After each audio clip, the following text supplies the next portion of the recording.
అధ్యక్షత వహించిన అంబర్పేట శాసనసభ్యులు కాలేరు వెంకటేష్ గారు, ఈ కార్యక్రమంలో ఇలా కాలేరు వెంకటేష్ గారు ఒక ప్రతిపాదన చేసిండు. అంబర్పేట అసెంబ్లీలో 5 కిలోమీటర్లు మూసి నది పరివాహక ప్రాంతం ఉన్నది. ఈ బఫర్ జోన్లో కొంతమంది పేదలు ఇండ్లు కట్టుకుంటూ వాళ్ళకి డబుల్ బెడ్రూమ్ ఇండ్లు కట్టించండి అంబర్పేటలో అని. తప్పకుండా వేదిక మీద ఉన్న మా ఇన్ఛార్జి మంత్రి పొన్నం ప్రభాకర్ గారికి నేను ఆదేశాలు ఇస్తున్నా. హైదరాబాద్ కలెక్టర్కి, మున్సిపల్ కమిషనర్ గారికి నేను ఆదేశాలు ఇస్తున్నా. తక్షణమే అంబర్పేటకు సంబంధించిన ఒక ప్రత్యేక రివ్యూ పొన్నం ప్రభాకర్ గారు తీసుకుంటారు.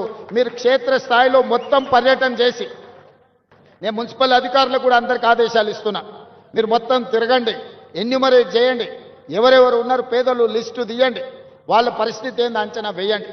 ఇవాళ వాళ్లకు పునరావాసం కల్పించడమే కాదు, ఈడ ఇన్ని ఆఫీసులు ఏమంటే నేనే ఆశ్చర్యపోతున్నా.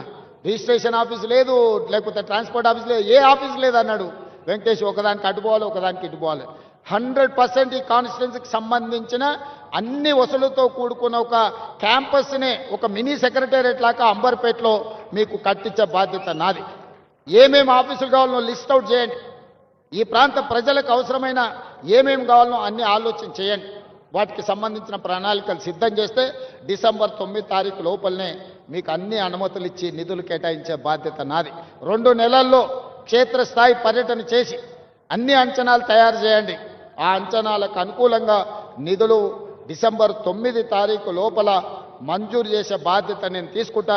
కాలేరు వెంకటేష్ గారికి నేను సూచన చేస్తున్నా, రాజకీయాలకు అతీతంగా మీ నియోజకవర్గాన్ని అభివృద్ధి చేసుకోండి. నేను సహకరించడానికి సిద్ధంగా ఉన్నా. కాలేరు వెంకటేష్ గారు ఒక ప్రతిపాదన తెచ్చారు. బతుకమ్మ కుంటకు